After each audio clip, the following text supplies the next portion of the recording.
잘 아시는 대로 지난주 목요일에 프란치스코 교황이 한국을 방문해서 아마 내일까지 우리나라에 있다가 이제 떠나는 그런 일정을 지금 가지고 있습니다. 금요일 날 대전 월드컵 경기장에 소위 성모 마리아 승천일을 기념해서 미사를 가졌는데 그 경기장에 5만 명이 모였다고 그렇게 지금 보도가 되고 있습니다.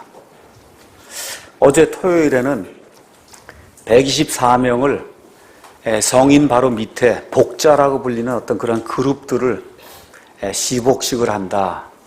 교황이 와서 복 있는 자라고 호칭을 붙여주는 그와 같은 행사를 할 때 광화문 광장에 지금 보도되기로는 100만 인파가 몰렸다. 지금 그렇게 보도가 되고 있습니다. 여러분과 제가 정신을 조금 차리고 대전 월드컵 경기장 같은데 그들이 미사를 드리기 위해서 세워놓은 이와 같은 구조물만 딱 봐도 이것이 성경과는 완전히 다른 단체구나 하는 걸 금세 알아차릴 수 있습니다. 저 꼭대기에 앵크 십자가, 이집트에 앵크 십자가를 딱 달아놓고 피라미드를 만들어 놓고 바로 그 가운데에다가 마리아와 아기 예수를 이렇게 세워놓고는 우상 숭배를 하고 있는 이런 것들을 우리가 눈으로 보면서도 목사들이 이런 것들을 판단하지 못하고 예수님을 믿는다고 하는 성도들이 무지 가운데서 이런 것들을 전혀 깨닫지 못하고 특히 아무것도 알지 못하는 많은 순진한 그런 무리들이 교황이 무엇인가 영적인 좋은 것을 유토피아를 건설해 줄 그와 같은 사람으로 착각을 하고 저렇게 많이 몰리는 이런 일들을 보면서 목사로서 우리나라의 앞날이 상당히 암울하다 하고는 그런 생각을 떨쳐버릴 수가 없습니다. 이사야서 29장 말씀을 잠깐 보도록 하겠습니다. 이사야서 29장 9절부터 14절에 있는 말씀을 제가 그대로 읽겠습니다. 너희는 스스로 멈추며 놀랄지어다. 너희는 부르짖고 부르짖을지어다. 그들이 취하되 포도주로 취하지 아니하였으며 비틀거리되 독주로 인해 비틀거리지 아니하였나니. 여기 그 이스라엘 백성이, 유다 백성이 막 비틀거리고 그 무언가 취해 있는 것 같은데 술 먹어서 그런 게 아니라는 거예요. 주께서 깊이 잠들게 하는 영을 너희에게 부어주사 너희 눈을 닫으셨으며 그분께서 대언자들과 너의 치리자들과 선견자들을 덮으셨느니라. 이런 것들을 제대로 깨달아 알아서 백성들에게 가르쳐줘야 될 이와 같은 사람들에게 하나님께서 깊은 잠을 허락해 주셔서 이 사람들이 옳고 그른 것을 깨닫지 못하니까 백성들이 무언가 취해서 몽롱한 그런 상태로 지금 지내게 된다. 지금 성경이 그렇게 이야기하고 있습니다. 모든 자들의 환상 계시가 너희에게는 봉인된 책의 말씀같이 되었나니. 성경 기록에 나와 있는 하나님의 그런 대언의 말씀들이 완전히 봉인이 돼서 알 수 없는 그런 말씀이 됐다는 거예요. 사람들이 학식 있는 자에게 그것을 건네주며 이르기를 원하건대 이것을 읽으라 하면 그가 이르기를 그것이 봉인되었으므로 내가 읽을 수 없노라. 성경책을 가져다 주고 예수님을 믿는다고 한 사람에게 가서 이게 무슨 뜻이나 이렇게 물으면 이게 닫혀져 있으니 내가 어떻게 알 수 있겠냐. 그렇게 학식 있는 사람 그렇게 이야기를 하고 12절 또 그 책을 학식 없는 자에게 건네주며 이르기를 원하건대 이 성경책 이 대언의 말씀을 읽으라 하면 그가 이르기를 나는 학식이 없다 하리로다. 나는 무식해서 여기 있는 말씀이 도대체 무슨 얘기인지 알지 못한다. 그렇게 이야기한다는 겁니다. 그러므로 주께서 이르시되 이 백성이 자기 입으로는 나를 가까이하며 자기 입술로는 나를 공경하나 그들의 마음은 내게서 멀리 떠났고 그들이 사람들의 훈계로 가르침을 받아 나를 두려워하는도다. 이 나라의 교회의 상태가 지금 이렇게 되어 있다고 하나님이 말씀해 주시는 겁니다. 자기 입으로는 하나님께 가까이 간다고 입술로는 하나님을 공경한다고 하는데 그들의 마음은 실질적으로 하나님에게서 멀리 떠나 있다는 거예요. 사람들이 가르쳐준 전통과 목사가 교단이 만들어놓은 그런 훈계와 이와 같은 가르침을 가지고 하나님을 섬기라고 지금 이야기한다는 겁니다. 14절 말씀 보겠습니다. 그런즉 보라 내가 이 백성 가운데 놀라운 일 행하기를 시작하리니 곧 놀라운 일과 이적이니라. 그들의 지혜로운 자들의 지혜가 없어지고 그들의 분별 있는 자들의 지각이 숨겨지리라 하셨느니라. 왜 우리 가운데 이와 같이 지혜로운 자가 없고 분별 있는 자가 왜 없느냐? 하나님께서 이 백성에게, 이 백성의 지도자들에게 이렇게 깊이 잠들게 하는 그런 영을 주셨기 때문에 이런 일이 발생한다는 겁니다. 이 나라가 올바로 발전하고 이 나라의 기독교가 올바로 서기 위해서는 하나님의 지혜와 하나님의 분별력을 구하는 그런 성도들이 많이 나와야 된다고 하나님께서 우리에게 말씀해 주시는 겁니다. 이번에 이런 교황 방문 사건 이런 걸 보면서 우리 가운데 이렇게 지혜로운 사람이 없는가? 우리 가운데 왜 이렇게 분별 있는 사람이 없는가? 이런 것들을 우리가 다시 한번 생각해 보면서 우리뿐만 아니라 하나님께서 우리에게 주신 우리 자녀들이 하나님 보시기에 옳고 그른 것을 분별할 수 있는 그런 지혜와 분별력을 가진 그런 사람이 될 수 있도록 저와 여러분이 기도해야 됩니다.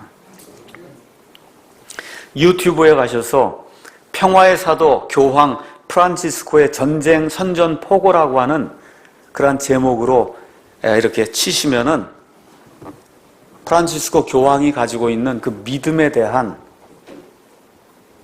영상이 이제 뜨게 됩니다. 가서 보니까 스페인의 한 언론과의 그 인터뷰에서 성경대로 믿는 근본주의 기독교에 대해서 이 프란치스코라고 하는 사람이 교황이 되기 전에 답변했던 그런 내용이 그 안에 기록되어 있습니다. 뭐라고 이야기하느냐? 근본주의 그룹, 다시 말해 성경대로 믿는 그룹은 실제로 살인을 하지 않고 실제로 누군가를 치지 않지만 그것은 폭력이다. 근본주의자가 가진 정신적 구조는 하나님의 이름으로 행하는 폭력이다.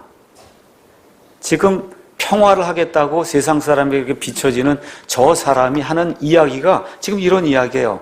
성경대로 믿는 사람이 실질적으로 폭력을 행하는 사람이고 그것도 하나님의 이름으로 폭력을 하는 사람이 근본주의에 속한 사람이다. 그러면 이 사람이 근본주의라고 칭하는 그러한 그룹, 미국 내 그런 그룹들이 어떤 것을 믿느냐? 첫째, 성경의 축자 영감을 믿는 거예요. 성경에 나와 있는 모든 단어가 하나님이 숨을 불어넣어 주셔서 살아있는 말씀이다. 이렇게 믿는 사람이 근본주의자다. 성경이 그렇게 이야기하고 있는 겁니다. 예수님께서 처녀 탄생하시고 예수님이 이 땅에 계시는 동안 또 지금도 마찬가지고 예수님은 참 하나님이시오 참 사람이라고 하면서 예수님의 신성을 믿는 그런 사람을 우리가 근본주의자라고 이야기하는데 이런 사람이 실질적으로 하나님의 이름으로 살인과 폭력을 행하는 그런 사람이라고 지금 교황이 이야기하고 있습니다. 또 어떤 사람이 근본주의자냐? 예수님께서 십자가에 죽으신 것이 자기 자신을 위해 죽은 것이 아니라 인류의 모든 죄를 대신 속죄하기 위해서 대신 속죄의 죽음을 죽으신 거다. 이거 믿는 사람이 근본주의자예요. 또 어떤 사람이 근본주의자나 예수님께서 죽으셨다가 묻히셨다가 사흘 만에 부활하셔서 몸이 부활했다고 하는 것을 믿는 사람이 그게 근본주의자입니다. 마지막으로 그 예수님께서 승천하셨다가 다시 마지막 끝에 이 세상에 오셔서 이 세상을 통치하신다는 예수님의 이 재림을 믿는 이런 사람이 근본주의자라 이렇게 불리고 있습니다. 근데 이 교황이 이렇게 성경대로 믿는 근본주의 성경 신자들을 원수라고 생각하고 이들을 향해서 전쟁 선전포고를 지금 하고 있습니다. 또 2년 전에 역시 교황이 되기 전에 BBC, 영국 BBC 예수님이 다시 오시는가라고 하는 그런 포럼에 참여했습니다. 여러분도 동영상을 보셨겠지만 거기에 예수님의 말씀을 조롱하는 그 무리들이 한 무리 모여 있고 거기에 한 흑인 목사가 조롱을 받으면서 예수님이 다시 오십니다. 하늘이 열리면서 예수님 강림하실 때 나팔 소리가 나고 우리 모두가 휴거가 되고 부활된다고 했더니 모든 사람들이 다 이 흑인 목사를 모욕하고 모독하고 조롱하는 그런 모습 여러분 보셨을 거예요. 이런 가운데 한 사람이 표독스러운 얼굴을 하고 뛰쳐나오죠. 그 사람이 바로 추기경 시절에 지금의 프란치스코 교황입니다. 이 사람이 뭐라고 이야기하냐? 예수님의 재림은 근본자들이 행하는 성경 해석으로 계시록에 시적인 표현을 잘못 이해한 것이다. 지금 교황이 지금 그렇게 이야기하는 거예요. 바울은 왕국이 하나님께서 이 땅에 세우실 그 왕국이 곧 임할 것으로 생각을 했고 1000년, 2000년 뒤가 아니다. 그러면서 무엇라고 이야기하느냐? 바울과 초대 그리스도인들이 성경을 잘못 이해하였다. 다시 말해 초대 그리스도인들, 바울을 포함한 그 그리스도인들은 예수님이 재림하리라고 잘못 믿었다는 거예요. 그러니까 거기 설교자가, 사회자가 뭐라고 얘기하느냐? 아니 그 신약 성경에 그게 기록된 거 아닙니까? 그랬더니 교황이 뭐라 그래요? 그래서 어쨌다는 겁니까? 신약 성경에 기록된 것들은 이제 성경 비평학과 현대 성경 이해에 따라 달리 재해석돼야 됩니다. 대해석돼야 된다는 거예요. 성경대로 믿는 근본주의적 성경 해석 방법은 그것은 허용할 수 없습니다. 이게 소위 로마 카톨릭 교회 수억 명이 믿는 그 로마 카톨릭 교회 수장이 공식적으로 BBC 방송에서 이야기한 그런 내용이에요. 예수님의 재림 같은 거 꿈에도 생각하지 않습니다. 성경의 보존 이런 거 전혀 생각하지 않아요. 사도 바울이 잘못됐다는 게 신약 성경이 잘못됐다는 겁니다. 천주교회가 맞지 하나님의 말씀이 틀렸다는 거예요. 이러한 것들을 보면서 저런 사람들의 속임수에 넘어가는 이런 교회 지도자들이 있다고 하는 것을 생각해 볼 때 이 나라의 영적인 기상도가 얼마나 지금 어두운가를 저와 여러분이 분명히 볼 수 있어요. 그는 성경대로 믿는 저와 여러분 같은 근본주의 성경 신자들을 가장 미워하는 사람이에요. 실질적으로 평화를 깨는 사람입니다. 이 사람이 교황이 되자마자 자기가 가장 존경하던 아시시의 성 프란시스를 따라 자기 이름을 프란체스코로 하겠다 이렇게 하고 지금 이름이 프란체스코 교황으로 이렇게 불리고 있습니다. 프란체스코가 무엇한 사람이냐? 여러분이 잘 아시는 것처럼 유명한 평화의 기도를 지은 천주교의 이제 성인입니다. 이번에 시복식을 할 때 백건우라고 하는 그런 피아니스트가 리스트라고 하는 그런 유명한 음악가가 어떠한 곡을 썼냐 하면 새들에게 설교하는 아시시의 성 프란치스코. 이 프란시스라고 하는 사람이 정신이 나간 사람이에요. 새한테 가서 설교하고 나무한테 가서 설교. 이게 카톨릭의 성인이에요. 카톨릭의 성인. 이 사람이 평화의 기도, 주여 나를 평화의 도구로 써주소서. 좋은 겁니다. 미움이 있는 곳에 사랑을, 다툼이 있는 곳에 용서를, 분열이 있는 곳에 일치를, 의혹이 있는 곳에 믿음을, 오류가 있는 곳에 진리를, 절망이 있는 곳에 희망을, 어둠이 있는 곳에 빛을, 슬픔이 있는 곳에 기쁨을. 여기까지는 다 괜찮은 거예요. 맨 끝에 로마 카톨릭 교회의 믿음이 나오는 겁니다. 우리는 줌으로써 받고 용서함으로써 용서받으며 자기를 버리고 죽음으로써 영생을 얻게 됨을 깨닫게 하소서. 이게 카톨릭 교회의 믿음이에요. 자기를 불에 태우도록 살라내버리고 자기를 온전히 버리면 영원한 생명을 얻는다. 이게 카톨릭 교회의 믿음이에요. 이거를 전하는 사람이 교황 프란체스코다. 저와 여러분이 골백번 죽어도 저와 여러분의 죽음, 저와 여러분의 선행을 통해서 사람이 영생 얻는 일은 불가능한 일입니다. 어떻게 사람이 행한 행위를 가지고 심지어 내 목숨을 내어줬다고 해서 어떻게 사람이 영생을 얻을 수 있어요? 그 성경과 완전히 배치가 되는 겁니다. 2001년 4월 27일에 도올의 노노 이야기 58강 중에서 김수환 추기경이 거기 나와서 무엇라고 이야기하느냐? 불교를 믿든지 다른 종교를 믿든지 인간으로서 참되게 사는 사람은 하느님께서 다 구원해 주십니다. 이게 천주교의 믿음이에요. 우리나라 천주교 수장이 공식적인 방송에 나와서 불교를 믿든지 힌두교를 믿든지 그냥 착하게 선하게 아름답게 살면 하나님이 다 구원해 주신다는 겁니다. 우리 다 같이 한번 갈라디아서 2장 15절에서 16절 말씀 한번 보도록 하겠습니다. 갈라디아서 2장 15절 16절 가서 보니까 무엇하고 기록이 되어 있냐? 우리는 본래 유대인이요 이방인에 속한 죄인이 아니로되. 다 같이 16절 읽겠습니다.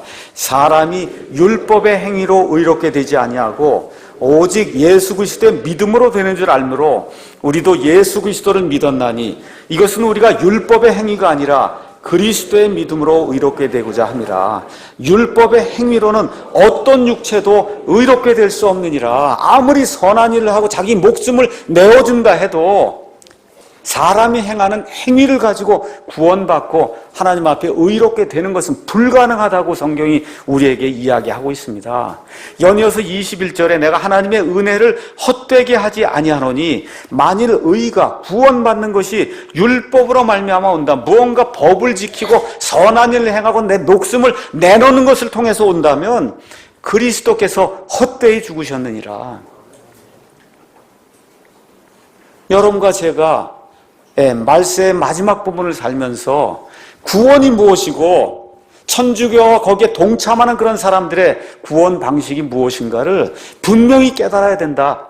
제가 여러분에게 말씀드릴 수 있습니다. 교황과 천주교는 절대 성경을 믿지 않습니다. 오히려 성경을 믿는 사람들을 근본주의자라고 이렇게 낙인을 찍고 그 사람들을 대적하고 그 사람들을 죽이려고 여러 가지 시도를 하고 있어요.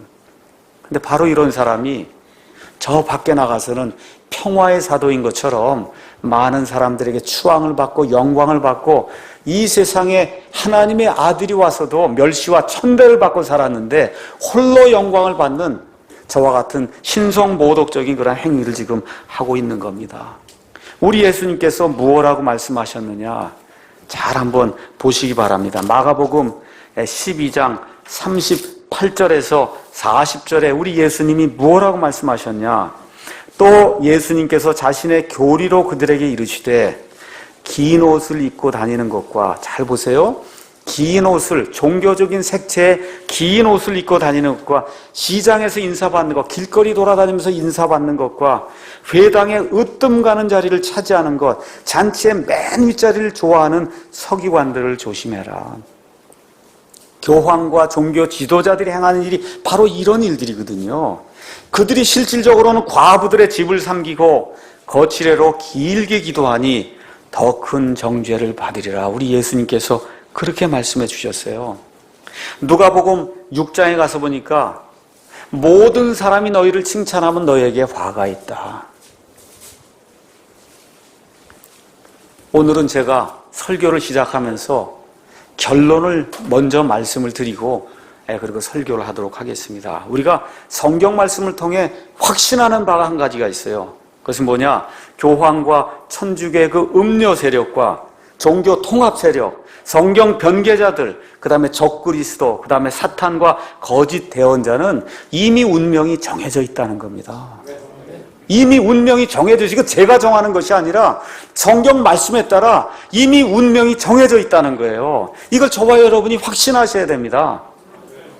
요한계시록 20장 10절 가서 보니까 거기에 마귀와 그 다음에 적그리스도와 그 다음에 이들을 돕는 거짓 대언자의 운명이 정확하게 거기에 기록이 되어 있습니다. 20장 10절 가서 보니까 또 그들을 속인 마귀가 불과 유황 호수에 곧 그 짐승 적그리스도와 또 적그리스도를 도와주던 이 거짓 대언자와 함께 거기 있는 곳에 던져져서 어떻게 해요? 영원 무궁토록 밤낮으로 고통을 받겠다고 성경이 우리에게 기록하고 있습니다. 하나님을 대적한 그런 모든 자들의 운명이 이미 성경에 이렇게 확실하게 기록이 되어 있습니다. 15절 가서 보니까 누구든지 하나님을 대적하고 예수 그리스도를 믿지 않는 모든 사람, 즉 생명책에 기록된 것으로 드러나지 않은 자는 다 불호수에 던져졌다. 이미 던져졌다는 겁니다.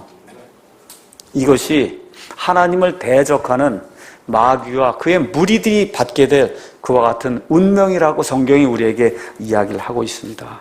그렇기 때문에 사탄 마귀의 세력이 아무리 창궐한다 해도 우리 결코 두려워할 필요가 없어요. 거기에 주눅들 필요가 없습니다. 오늘 아침에 왔더니 우리 프란체스코보다 10살 연세가 더 많으신 우리 허덕준 어르신께서 저에게 다가와서 제 손을 꼭 잡고 저자들이 뭘 하든지 우리 신경 쓸 필요 없습니다, 목사님. 좀 뜨겁든지 차갑든지 해야지 이게 도대체 뭡니까? 지금 우리 허덕준 어르신 지금 85살 되신 분이 제 손을 꼭 잡고 우리 얘기하는 거예요. 프란체스코가 무슨 상관이 있습니까? 저희하고. 그렇죠? 그 얘기를 하시는 거예요. 뜨겁든지 좀 차갑든지 해야지. 이거 예수 믿는 사람이 도대체 뭐 하는 거냐. 우리 어르신이 지금 그렇게 이야기하더라고요. 저와 여러분이 오늘 아침에 내가 하나님 앞에서 뜨겁든지 차갑든지 둘 중 하나를 내가 좀 결정해야 되겠다. 이러한 생각을 가지고 하나님의 말씀을 들으시면 좋겠습니다. 그래서 마귀의 세력이 아무리 창궐해도 놀랄 필요가 없다. 성경 기록대로 이루어질 겁니다. 왜 그래요? 하나님의 공의의 심판이 있기 때문에 그래요. 하나님은 공의로운 분이에요. 지금 이대로 있는 것 같아 하나님이 심판하실 때가 있다. 성경이 그렇게 이야기합니다. 그래서 오늘은 설교 제목을 음녀 바빌론은 멸망한다 라고 하는 설교 제목을 가지고 세상의 창조 이후부터 내려오는 마귀의 바빌론 음녀 체제 그 실상과 이 음녀 체제의 운명에 대해서 성경에 있는 그대로 여러분에게 말씀을 드리도록 하겠습니다. 많은 사람들이 계시록 읽는 것을 주저합니다. 근데 사실 계시록은 그 안에 있는 그 말씀을 읽고 듣고 그 다음에 지키기만 해도 복이 되는 책이에요. 근데 왜 계시록 읽는 걸 주저하느냐? 성경이 어떤 구조로 되어 있는지 알지 못하니까 가서 보면 좀 이상하게 되어 있거든요. 그렇죠? 이렇게 하다 보니까 성경을 접하지 못하고 또 지식이 없다 보니까 하나님이 가장 크게 복을 주신 책이 요한계시록이에요. 지금부터 100년 전, 200년 전에 있는 사람들은 이 말씀이 도대체 무슨 말씀인가 이해조차 하지 못했습니다. 마지막 때가 돼가니까 하나님께서 이 모든 계시들, 봉인되어 있던 계시들을 하나님이 다 열어주시니까 지금 이 시대에 와서 마지막 적그리스도가 나타날 이 시대가 돼가니까 요한계시록이 환하게 열리는 거예요. 그렇지 않습니까? 이런 일들이 앞으로 어떻게 진행이 될 것이구나. 우리가 환히 열린 이와 같은 계시를 성경을 통해서 볼 수가 있는 겁니다. 그래서 계시록을 제대로 이해하려면 창세기부터 요한계시록에 이 전체적인 성경 구조가 어떻게 되어 있는가, 이 내용을 저와 여러분이 잘 이해하셔야 됩니다. 왜 이 땅에 이렇게 선과 악이 공존하고 있는가? 왜 교황의 세력과 그 다음에 종교 통합 세력이 지금 이 시대, 맨 마지막 시대에 이렇게 활개를 치고 올라가고 있는가? 왜 유대인들을 핍박하는 저 이슬람 세력이 저렇게 호시탐탐 이스라엘을 죽이려고 저렇게 노력하고 있는가? 왜 유대인들이 저렇게 핍박을 당하고 있는가? 성경을 통해서 저와 여러분이 가지고 있는 그와 같은 기본적인 어떤 고통과 고난, 왜 이런 것들이 우리에게 생기는 것인가? 이런 것들을 근본적으로 잘 이해해야, 다시 말씀드려 성경의 구조를 잘 이해해야 저와 여러분이 재림과 휴거라고 하는 이 중요한 토픽을 잘 이해할 수 있습니다. 한마디로 이 모든 고통과 지금 되어지는 모든 세상의 모든 일은 마귀 때문에 이루어지는 거예요. 마귀의 반란이 애초에 없었으면 이런 일이 생기질 않는 겁니다. 마귀 사탄 때문에 저와 여러분에게 고통이 임하고 지금 역사가 이렇게 진행이 되고 있고 결국은 마귀 사탄 때문에 예수님이 다시 재림하시는 겁니다. 성경이 이런 구조를 우리에게 이야기하고 있는 거예요. 그래서 이 땅과 온 우주공간, 사람과 모든 창조물이 생겨나기 훨씬 전에 과거의 영원이라고 하는 그런 시간이 있었어요.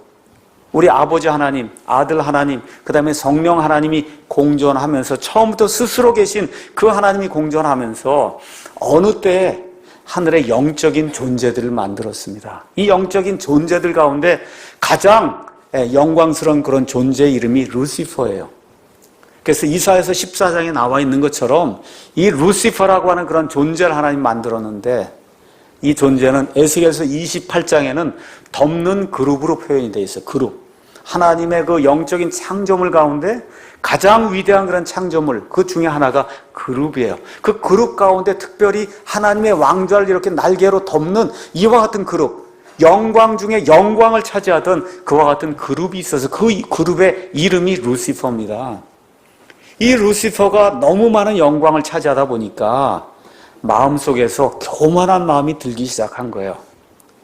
이 창조된 존재가 나를 창조한 저 창조자보다 내가 더 크게 될 수 있다고 하는 잘못된 상상에 빠지게 된 겁니다. 그래서 이사야서 14장에 가서 보니까 내가 지극히 높으신 분 그처럼 높이 올라가서 지극히 높으신 자처럼 내가 한번 돼봐야 되겠다 하고 하나님을 대적하며 하늘에 만들어 놓은 하나님의 천사들 가운데 3분의 1을 데리고 하나님께 반역하는 그와 같은 일이 셋째 하늘에 이 땅과 우주 공간이 생기기 전에 일어났다고 성경이 이야기를 하고 있습니다. 그래서 루시퍼가 타락하면서 대적하는 자라는 이름을 가진 사탄으로 불리게 됐어요. 사탄. 자, 그러면 하나님 입장에서는 루시퍼를 금방 선멸시키고 금방 멸망시킬 수 있었습니다. 그럼 뭐 손가락 하나만 대면 창조물인데 금방 멸절되지 않겠습니까? 근데 하나님께서 판단해 보실 때 앞으로 이 자를 그대로 내버려 두면 이와 같은 것을 그냥 반역이 일어날 때마다 즉각 이렇게 파멸시키면 이 셋째 하늘에서 이와 같은 영적인 반란이 계속해서 일어날 수 있다는 거예요. 자유의지를 줬기 때문에. 그래서 하나님께서 판단하시기에는 이제 이러한 일들, 창조물이 창조자를 대적해서 반역한다고 하는 그런 일이 이건 일어날 수 없는 일이고 도저히 성공할 수 없는 그런 일이라고 하는 것을 내가 시청각 교육을 통해서 내가 만들어 놓은 모든 영적인 존재들이 한번 보여줘야 되겠구나. 하나님께서 이렇게 작정을 하시고 그러고는 하나님께서 지금부터 약 6천년 전에 이 우주 공간과 이 땅과 땅에 있는 모든 창조물을 만드시면서 그 이후로 지난 한 6천년 동안 하늘에 있는 모든 영적인 존재들에게 하나님의 그 영광과 하나님의 지혜의 뛰어남을 지금 보여주고 계세요. 그 일이 지금 창세기부터 요한계시록까지 이렇게 기록이 쭉 되어 있는 겁니다. 다시 말씀드려서 하나님께서 자신의 그 계획에 따라서 영적인 존재들에게 나 창조주가 어떠한 존재인가 하는 것을 지금 보여주는 그 시간이 바로 저와 여러분이 이 땅에 살고 있는 바로 이 시간이에요. 이 시간. 자, 그래서 이 시간은 우리 사람에게는 한 6천년 정도가 되지만 하나님께는 사람의 1000년이 하나님께는 하루와 같아요. 그 지금 한 6일 정도 지난 거예요. 하나님의 시간표에서 한 6일 정도 지난 겁니다. 이 6일 정도 지나면서 이제 그 시간이 마무리가 되고 이 땅에서 이 아담이라고 한 사람이 망쳐놓은 그 왕국을 하나님께서 1000년 동안 이룩 하시고 그 이후에 이 시간을 마무리하시면서 7일이 되는 이런 시간, 이 시간을 마무리하시고 그리고 영원한 미래의 영원이 우리 앞에 이제 다가오게 되는 거예요. 그러니까 이 시간을 여러분이 넓게 하나님의 시간에서 이 개념으로 널리 이렇게 생각해 보시면 영원전 과거가 있어요. 앞으로 다가올 그런 영원한 그런 미래가 있어요. 이건 사람이 생각할 수 없는 무한대 시간이에요. 이 무한대 시간에 하나님 시간표에서 6일이라고 하는 7일이라고 하는 이 짧은 기간 안에 하나님이 사람을 만들고 그리고 마귀와 그의 모든 천사들이 할 수 있는 걸 모든 걸 다 동원해서 한번 내게 대적하는 그런 일을 한번 해봐라 하고 지금 허용을 하고 계세요. 이와 같은 그 허용 때문에 지금 이 땅에 악이 존재하고 마귀의 세력들이 존재하고 전쟁이 존재하고 엄청난 고통과 고난이 지금 존재하고 있는 겁니다. 근데 분명한 것은 끝이 있다는 거예요. 우리 예수님께서 이 땅에 오시게 되면 이 모든 게 끝이 나게 된다는 겁니다.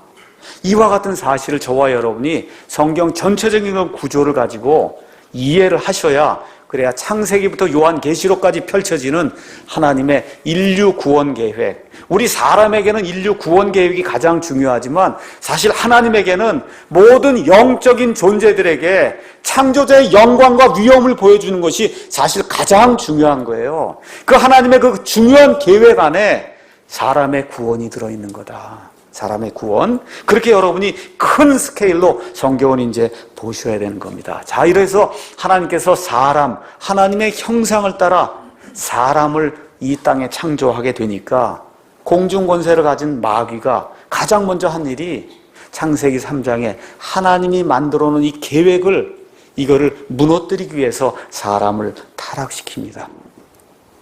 또 창세기 6장에 가서는 마귀의 천사들이 이 땅에 내려와서 사람들의 딸들과 결합하며 하이브리드 거인 종족을 만들어서 창세기 3장에 나와 있는 것처럼 이 여인의 씨 메시아가 오는 것을 붕괴시키려고 하는 그와 같은 계략을 꾸미게 되죠. 그렇죠? 그래서 하나님께서 사람의 타락 이후에 여자의 씨를 통해서 메시아를 통해서 온 인류를 구속하신다는 이런 계획을 마귀가 잘 알고 있기 때문에 사람의 유전자를 조작해서 메시아가 나오지 못하도록 이와 같은 계략을 꾸밀 때 하나님께서 노아와 그의 8사람을 구출해내셔서 그 8사람을 가지고 하나님이 또 계속해서 일을 해나가시는 거. 한번 해봐라. 너희가 할 수 있는 거 다 동원해서 한번 해봐라. 메시아가 이제 어떻게 이루어집니까? 하나님께서 이 아담이 망쳐놓은 그와 같은 왕국을 다시 한번 이 땅에 세우시기 위해서 아브라함을 부르시고 아브라함의 후손 유대인들을 사용하셔서 왕국을 세우시려고 해요. 그래서 이 유대인들을 사용하셔서 그 가운데 누가 나와요? 메시아, 왕국을 세우는 메시아를 내려오는 하나님이 그 계획을 이루려고 할 때 이집트에서 처음 난 자들을 다 죽이는 그와 같은 악한 일을 파라오가 행하면서 메시아가 오지 못하도록 또 계략을 짜지만 하나님께서 홍해 바다를 가르시고 이들을 구출해서 가나안 땅에 데리고 들어가십니다. 가나안 땅에 들어갔더니 또 어떻게 해요? 거기 있던 가나안 족속들이 마귀의 사주를 받고 이 유대인들의 씨를 말리기 위해서 피를 혼잡하기 위해서 갖은 그와 같은 술수를 다 버리지만 하나님께서 보존하시면서 그래서 유대인들을 계속해서 보존해 나가는 그와 같은 일이 구약 성경에 기록이 되어 있는 겁니다. 노아의 홍수 이후에 특별히 니므롯이라고 하는 반역자가 나타나서 처음으로 전 세계를 이렇게 인도하는 one world government, 그래서 하나의 단일 세계 정부를 세우는 그런 일을 해요. 그러면서 어떻게 하나님께 바벨탑을 세우면서 하나님을 대적하게 될 때 또 하나님께서 내려오셔서 언어를 혼잡케 하시면서 온 세상으로 사람들을 내어 쫓는 이와 같은 일들이 이제 생기는 것을 성경을 통해서 우리가 볼 수가 있습니다. 특별히 저와 여러분이 구약 성경 열왕기 상하를 가서 보시면 거기에도 메시아 출현을 막기 위해서 마귀가 아달랴라고 하는 그런 여인을 왕비로 세우고 이 아달랴라고 하는 그 여인이 다윗의 씨를 멸절하기 위해서 몽땅 다 다윗의 씨를 죽이는 그와 같은 사건을 우리가 보게 됩니다. 그때 하나님 또 누구를 남겨놓으세요? 이 조그만 아이 요아스라고 하는 그 아이를 성전에 그 안에 보존해 주셔서 요아스를 통해서 메시아 씨가 계속해서 보존될 수 있도록 하나님이 그렇게 만들어 주십니다. 그러다가 드디어 때가 충만하게 될 때 우리 예수님께서 유대 땅에 태어나니까 또 누구를 사용해요? 헤롯을 사용해서 예수님을 잡아 죽이려고 마귀가 시도를 하지만 또 하나님께서 보존해 주십니다. 예수님께서 공생에 들어가게 될 때 이번에 마귀가 직접 나타나서 예수님을 시험하지만 예수님께서 넘어가지 아니하시고 둘째 아담으로서 공생애를 시작하시면서 하나님의 왕국을 세우시는 그런 프로그램을 진행하십니다. 결국 가서 마귀가 어떻게 해요? 예수님을 십자가에 못 박혀 죽게 만듦으로써 자기가 승리한 것으로 착각하는 가운데 우리 하나님의 권능이 우리 예수님 안에 작용하게 될 때 죽어있던 무덤에 묻혀있던 우리 예수님께서 번쩍 일어나시는 부활하시는 그런 사건이 생김으로 말미암아 마귀의 모든 계략이 완전히 무너지는 그런 일이 십자가와 이 부활 사건을 통해서 일어나게 된 겁니다. 마귀가 어떤 노력을 해도 하나님께서 또 보여주신 그거 갖고 안 된다 하면서 지금까지 이 하나님의 일들을 수행을 하고 있습니다. 자, 초대 교회가 형성이 됐어요. 교회가 형성이 되는 가운데 많은 사람들이 예수님을 믿으면서 핍박이 시작이 된 겁니다. 마귀가 그리스도인들을 핍박하면 더 이상 예수님 믿는 사람이 없겠거니 하고 황제들을 동원해서 이 그리스도인들을 핍박하는데 핍박하면 할수록 예수님 믿는 사람이 더 많이 늘어나는 거예요.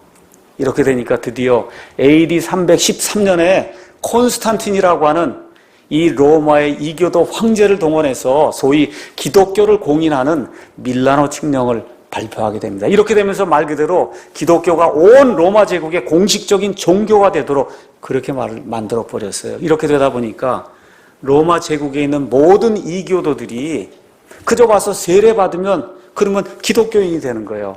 또 이 교도들이 요청한 것이 있어 우리가 과거에 우리가 물려받은 어미와 아기를 섬기는 이와 같은 예배의식이 우리가 있는데 이걸 허락해 줘야 우리가 이 땅에 살 수 있습니다. 그래서 그거를 어머니는 마리아로 그 아기 단무스는 아기 예수로 이렇게 둔갑을 시켜서 그래서 어머니는 마리아 그 다음에 아기는 예수가 되는 이와 같은 어미와 아기를 섬기는 이와 같은 종교체제, 로마 카톨릭주의라고 하는 그런 종교체제를 마귀가 형성을 하게 됩니다. 이렇게 되면서 AD 한 600년 전경이 시작이 되면서 온 세상의 모든 권력을 로마의 교황, 로마에 있는 이 주교 교황이 차지하게 되는, 그래서 말 그대로 1000년 동안 온 세상의 모든 사람들을 암흑 속으로 집어넣고 무지 속으로 집어넣고 우상 숭배를 하게 만드는 로마 카톨릭 체제라고 하는 그와 같은 마귀의 체제가 이 세상을 지배하게 된 겁니다. 이 지배 동안에 수많은 그리스도인들, 역사가들의 증언에 따르면 적어도 5천만 명에서 1억 명이 되는 예수님을 믿는 그러한 신실한 그리스도인들과 또 유대인들이 로마 카톨릭 교회에 이와 같은 핍박을 받고 순교하는 그런 일이 생겼다고 성경이 이야기를 하고 있습니다. 자, 이렇게 되면서 카톨릭 교회라고 하는 이와 같은 그 음료 체제가 형성된 이후에 지금까지 교회가 쭉 이렇게 진행되는 가운데 하나님께서 마지막으로 마귀에게 모든 힘을 총동원해서 한번 나를 대적해봐라 라고 하고 7년 동안에 하나님께서 기간을 허락해 주세요. 그 기간이 7년 환란기입니다. 그래서 예수님을 믿는 우리는 7년 환란기 되기 전에 공중에서 나팔 소리가 날 때 예수님의 신부는 다 공중으로 채 올라가고 불신 세상에 마귀가 주도하는 이 불신 세상에 적그리스도가 나타나서 마귀를 대신 수행하면서 하나님을 대적하는, 극도로 대적하는 그와 같은 일이 이 땅에 7년 동안 생기게 됩니다. 이 7년이 끝나는 바로 그 시점에 우리 하나님께서 여기 요한계시록 17장, 18장에 기록된 대로 음녀 바빌론을 심판하시는 그런 내용이 이 안에 이제 기록이 되어 있습니다. 자, 이렇게 되면서 7년 환란기가 끝나고 우리 예수님께서 이 땅에 강림하시면서 아담이 망쳐놓은 그 왕국을 있는 그대로 하나님이 원하시는 대로 1000년 동안 이 땅에서 하나님께서 이루시고 이렇게 된 그 모든 것이 끝나면 이 땅에서 모든 것이 다 끝나게 되면 하나님께서 새 하늘과 새 땅을 여시면서 앞으로 다가올 영원 속에 저와 여러분이 들어가서 그 안에서 하나님의 본성에 참여하는 자로 하나님과 더불어 영원을 살게 될 겁니다. 이것이 지금 성경이 보여주는 전체적인 그런 구조예요. 그래서 시간이 생긴 이후로 지난 한 6000년 동안 하나님께서 하늘에 있는 영적인 존재들에게 이와 같은 갈등의 모든 걸 지금 보여주고 있는 거예요. 할 수 있는 대로 다 해봐라 지금 이야기하고 있는 겁니다. 근데 돼요, 안 돼요? 안 된다는 거예요. 성경이 이야기하는 건 창조물이 무슨 수를 써도 창조자 하나님 앞에 있으면 아무것도 아니다. 이거 보여주는 게 성경책입니다. 그래서 이 일이 모든 게 끝나게 돼서 이 땅에서의 모든 일이 끝나게 되면 하늘에 있는 모든 영적인 창조물들이 한 가지 확실히 깨닫는 일이 있어요. 그것은 뭐냐? 우리가 무슨 일을 해도 우리 가운데 가장 뛰어난 자죠 루시퍼도 온갖 것을 다 동원해서 하나님을 대적해도 안 되는구나. 안 되잖아요. 그거 어떻게 해요? 한번 이와 같은 걸 경험한 이후에는 다시는 이 셋째 안에서 하나님을 대적하는 그런 일이 영원 무궁토록 발생하지 않는 그런 구조로 성경이 이렇게 이루어져 있는 거예요. 그러니까 저와 여러분 이 땅에 살다 보니까 머리를 이 땅에 두고 이렇게 살다 보니까 늘 왜 이렇게 고통이 있나, 왜 이렇게 아픔이 있나, 전쟁이 있나, 저 이스라엘은 뭐고 이슬람은 뭐고 교황은 저건 뭐고 왜 이런 일, 우리는 그런 일들만 생각하고 있는데 하나님의 스케일에서 보시면, 하나님의 그 광대한 그런 스케일에서 보시면 하나님이 지금 이런 일들이 일어나도록 지금 허용하고 있는 거예요. 근데 이게 오래가지 않는다. 마귀와 그의 세력들이 반드시 멸망당하는 그런 운명을 가지고 있다. 성경이 우리에게 그걸 지금 보여주고 있는 겁니다. 자, 그래서 창세기와 계시록을 저와 여러분이 이렇게 대조해서 보면 창세기에서는 사람이 낙원을 잃어버립니다. 근데 계시록에 가니까 낙원이 회복이 돼요. 창세기 가서 보면 생명나무를 잃어버려 접근할 수가 없어요. 계시록에 가니까 생명나무에 접근해서 생명나무 실과를 먹는 그런 사람들이 그 안에 나오게 됩니다. 사람이 반역하게 돼요. 근데 사람의 반역이 계시록에서는 끝이 납니다. 살인이 생기고 미워하고 고통이 생기고 이런 모든 일들이 계시록에서 시작이 됐는데 계시록 21장 27절 가서 보니까 이 사람의 모든 이와 같은 고통과 슬픔과 아픔과 죽음 이 모든 게 완전히 끝이 난다. 성경이 그렇게 이야기하고 있습니다. 특별히 사람을 괴롭히는 이 사망이라고 하는 그런 존재가 창세기에서 시작이 되었지만 계시록에 가니까 더 이상 사람이 죽는 일이 없다고 성경이 우리에게 이야기하고 있습니다. 저와 여러분이 죽도록, 특히 우리 남자들이 죽도록 지금 일을 해야 돼요. 저주를 받고. 그게 다 창세기에서 시작이 됐는데 요한계시록 맨 끝에 가니까 다시는 저주가 없다는 거예요. 하나님께서 이 모든 것을 내가 새롭게 한다고 말씀하시는 그 때가 되면 다시는 죽음이 없고 고통이 없고 아픔이 없고 사망이 없는 그런 때가 된다는 겁니다. 그래서 마귀가 창세기에서는 인간을 유혹했지만 계시록에 가서 보니까 불호수 속에 떨어져서 최후를 맞는 것이 그 안에 기록이 되어 있습니다. 창세기에 하나님의 말씀이 변개가 됐지만 계시록 22장 맨 끝에 가니까 변개하는 자, 말씀을 변개하는 자 하나님께서 저주하시겠다는 이런 말씀을 주고 있습니다. 다시 말씀드려 창세기에서는 하나님께서 왕국을 이루시려고 했을 때 마귀가 개입해서 사람이 타락하게 만들므로 말미암아 모든 것들이 부패하고 사망하는 그와 같은 일들이 생기게 됐는데 요한계시록 맨 끝에 가니까 하나님께서 이 모든 것들을 우리 주 예수님을 통해서 다시 원상으로 복귀시키고 이 땅에서 모든 걸 복귀시킬 뿐만 아니라 하나님께서 새 하늘과 새 땅을 만들므로써 모든 것을 새롭게 하심으로써 다가오는 영원 속에서 하나님과 교제할 수 있는 그와 같은 놀라운 특권을 우리에게 허락해 주시는 그런 내용이 요한계시록에 기록이 되어 있는 겁니다. 자, 이렇게 되는 가운데 하나님과 마귀 사이의 갈등이 지난 6,000년 동안 이 땅에 존재해 왔어요. 자, 이 갈등이 누구와 누구 사이의 갈등으로 이 땅에서 나타나냐? 하나님의 백성과 마귀의 백성 사이의 갈등으로 이 땅에서 나타나는 거예요. 이 땅에서. 그러니까 노아의 홍수 이후에 니므롯을 중심으로 바벨탑에서 하나님을 대적하고 마귀를 섬겼습니다. 이 세력을 성경은 바빌론 세력이다. 그렇게 이야기하는 거예요. 그래서 거기서 생긴 종교가 바빌론 종교. 그 바빌론 종교의 특징은 어미와 아기를 섬기는 겁니다. 어미와 아기를 섬기는 거예요. 마리아는 이렇게 크게 만들고 예수님이 완하게 전만 쪽쪽 빠는 이런 예수님을 만들어 놓고 예수님은 아무것도 못해요. 다 누가 해야 돼요? 마리아가 하는 이와 같은 어미와 아기를 섬기는 이런 종교를 세미라미스와 니므롯이라고 하는 이 니므롯, 그 다음에 거기서 나온 담무스라고 하는 이 삼총사가 이 바벨탑에서 이와 같은 종교 체제를 만들게 됐어요. 또 이런 것들을 숭배하기 위한 문화를 만들었습니다. 또 사람들을 통치하기 위한 정치 체제를 만들었어요.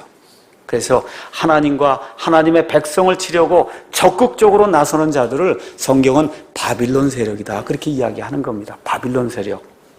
그래서 구약 성경의 역사는 이 바빌론 세력이 어디로 가요? 이집트로 갑니다.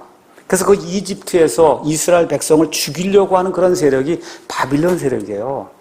나중에 또 가나안 땅에 들어갑니다. 이번엔 결혼을 통해서 잡신을 섬기는 걸 통해서 이스라엘 백성을 멸절시키려고 마귀가 노력을 합니다. 이런 일환 중에 하나가 블레셋 족속을 하나님께서 또 허락하실 때 이 블레셋 족속이 이스라엘을 극도로 괴롭히며 메시아 씨를 내지 못하도록 그렇게 방해하는 그런 내용이 구약시대 이스라엘의 역사에 나와 있어요. 또 두로와 시돈의 사람들이 잡신을 섬기는 그 잡신 중에 가장 유명한 게 바알과 아스타롯입니다. 거기에 또 아기신이 하나 있는데 그 아기신의 이름이 담무스예요. 그래서 그 지역에 살던 사람들이 이 바알과 아스타롯이 곧 지금으로 얘기하면 마리아예요. 담무스를 섬기는 이와 같은 종교를 가져와서 이 하나님의 백성을 부패시키는 그런 내용이 심지어 에레미야서에도 자세히 이제 기록이 되어 있습니다. 드디어 하나님의 교회가 신약이 되면서 시작이 됐어요. 신약이 되니까 또 누가 나타나요? 하나님의 교회를 대적하는 바빌론 세력이 또 적극적으로 나타나기 시작하는데 구약과 달리 구약에는 이스라엘 백성이 저 팔레스타인에 살았거든요. 그러니까 거기 있는 바빌론 세력, 그 주변에 있는 세력이 바빌론 세력이에요. 근데 교회가 돼서 하나님의 말씀이 온 세상으로 퍼져나가니까 이제는 하나님을 대적하는 세력이 온 세상에 퍼지게 된 겁니다. 온 세상에 이와 같은 세력을 성경은 바빌론 음녀 세력이다. 아까 말씀드린 대로 콘스탄틴이 기독교를 공인한 이후에 이교도들의 이 바빌론 문화가 교회 안에 들어오면서 소위 천주교회라고 하는 것은 이제 둔갑이 되면서 마리아와 아기 예수를 섬기는 이 바빌론 음녀 종교 체제가 천주교회라고 하는 그런 이름으로 자리를 잡게 된 겁니다. 다시 말씀드리지만 천주교의 그 마리아 숭배는 한도 없고 끝도 없어요. 마리아의 공식 호칭이 하늘의 왕비, 영어로 Queen of Heaven이에요. 또 공식 호칭이 뭐냐? 하나님의 어머니예요. 하나님의 어머니, Mother of God이에요. 아니, 하나님이 무슨 어머니가 있습니까? 하나님의 어머니가 마리아의 공식 호칭이에요. 이번에 대전 월드컵 경기장에서 미사를 드렸는데 무슨 날 미사를 드렸어요? 성모 승천, 마리아가 승천했다는 거예요. 마리아가. 그게 언제 교리로 확정이 되냐? 1950년 11월 1일에 교황 비오 12세라고 하는 사람이 마리아는 공식적으로 승천했습니다. 이제 얼마 지나지 않으면 마리아 재림한다는 교리가 이제 또 생겨날 거예요. 이게 천주교회가 하는 그런 일이다. 그래서 AD 600년이 지나면서 천주교회는 세력을 확장하며 세상의 정권을 탐하기 시작했고, 그래서 결국은 중세 약 1000년 동안 이 세상의 모든 왕들을 누르고 교황이 그 위에 서면서 온 세상을 다스리며 십자군 전쟁을 일으키고 많은 사람들을 핍박하는 그와 같은 일이 생기게 된 겁니다. 천주교회가 되면 인간의 자유가 말살이 돼요. 양심이 짓눌립니다.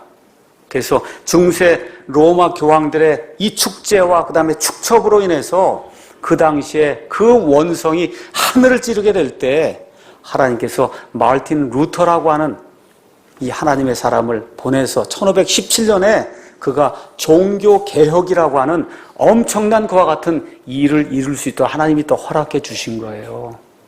그러니까 예수님께서 이 땅에 오신 그 사건 말고 이 세상에 가장 큰 사건이 뭐냐? 마르틴 루터의 종교개혁입니다. 뭐예요? 마귀에게 짓눌려 살면서 양심의 자유를 억누르는 이런 사람들에게 하나님께서 인간으로서 기본 자유를 누릴 수 있는 이와 같은 자유를 마르틴 루터의 종교개혁을 통해서 심지어 믿지 않는 모든 사람들에게 하나님께서 다시 한번 허락해 주신 그런 일들이 종교개혁을 통해서 일어나게 된 겁니다.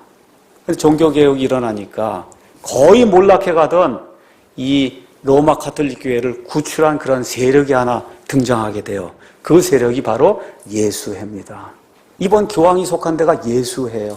이그나시오스 로열라라고 한 사람이 외경을 인정하고, 그래서 성경을, 구약 성경 외경을 인정해요. 또 교황의 수위권을 인정하면서 이번에는 우리가 교육으로 온 세상을 장악해야 되겠다 해서 카톨릭 시스템의 그 교육 제도를 가지고 온 세상에 이 제수잇, 이 예수회가 파고들면서 지금 전 세계 모든 교육, 중요한 데는 이 예수회가 모든 걸 장악하는 이런 사태가 발생, 특히 신학교를 완전히 장악해버렸어요. 이게 이렇게 되면서 다시 한번 카톨릭 교회에 부흥이 오는 그런 시대가 이제 오게 된 겁니다. 그래서 1960년대 그 전까지는 절대로 카톨릭 교회가 이 프로테스탄트를 인정하지 않았습니다.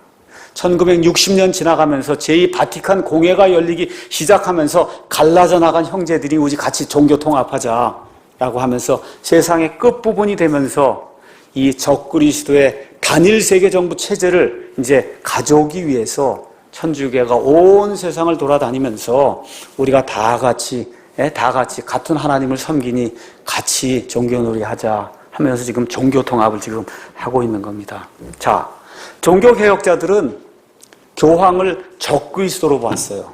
적그리스도. 그렇지만 성경 그대로 가서 보시면 교황은 적그리스도가 아닙니다.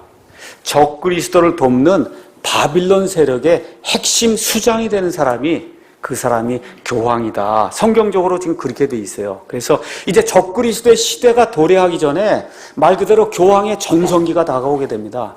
로마 카톨릭 교회 다시 한번 부흥기가 다가오게 돼요. 너무 당연한 일이에요. 이런 일이 생기는 걸 보면서 예수님의 재림이 정말 우리 눈앞에 가까이 왔구나. 이런 걸 저와 여러분이 기억해야 됩니다. 다 같이 요한계시록 17장 가서 이 성경 말씀이 이 음료 체제에 대해서 무엇라고 이야기하는가 한번 살펴보도록 하겠습니다. 요한계시록 17장 1절 가서 보니까 또 7병을 가진 7천사 중에 하나가 와서 나와 이야기하며 내게 이르되 이리로 오라. 많은 물들 위에 앉은 큰 음녀가 받을 심판을 내가 내게 보여주리라. 이렇게 얘기해. 많은 물들이 도대체 뭘까? 15절 한번 가서 보세요. 성경이 다 설명해 주는 거예요. 또 그가 내게 이르되 내가 본 물들 곧 음녀가 앉아있는 물들은 백성들과 무리들과 민족들과 언어들이. 여러분 쉬워요 어려워요? 다 성경이 설명해 주고 있잖아요. 어떤 음녀가 어디에 앉아있다는 거, 온 세상 모든 사람을 깔고 앉아있다는 거예요. 이 음녀가 어떤 음녀인지 내가 너에게 보여주겠다 지금 얘기하는 겁니다. 2절 땅의 왕들이 그녀와 음행하였고, 이 바벨론 음료 세력과 땅의 모든 왕들이 음행하고 땅에 거주하는 자들도 그녀의 음행의 포도주에 취하게 돼서 정신없는 거예요. 이런 일이 생긴다는 겁니다. 이처럼 영안에서 나를 데리고 광야로 가니라. 내가 보니 한 여자가 신성모독하는 이름들로 가득하고 7머리와 10뿔을 가진 주홍색 짐승 짐승이 앞뒤로 가서 보시면 적그리스도예요. 적그리스도가 이 여자를 지켜주면서 여자 보고 내 등에 타라고 해서 온 세상, 지금 적그리스도가 이 여자를 온 세상의 가장 높은 자리에 이렇게 지켜 세우는 그와 같은 일이 나온다고 성경이 우리가 이야기하고 있는 겁니다. 그 여자가 어떤 일 하는 여자냐?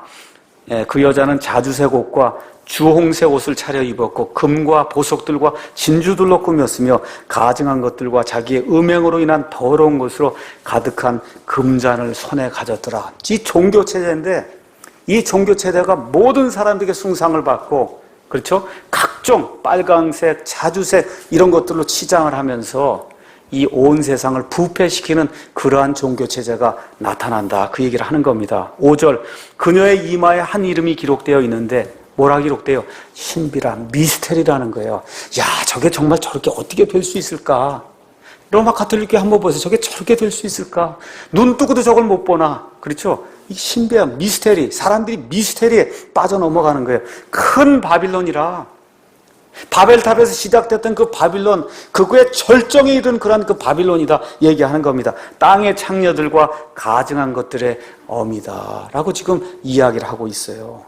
거기 가서 보니까 이 여자가 어떤 일을 했냐. 6절에 내가 보매 그 여자가 성도들의 피와 예수님의 순교자들의 피에 취하였으므로 내가 그녀를 보고 크게 놀라며 이상히 여겼다는 거예요.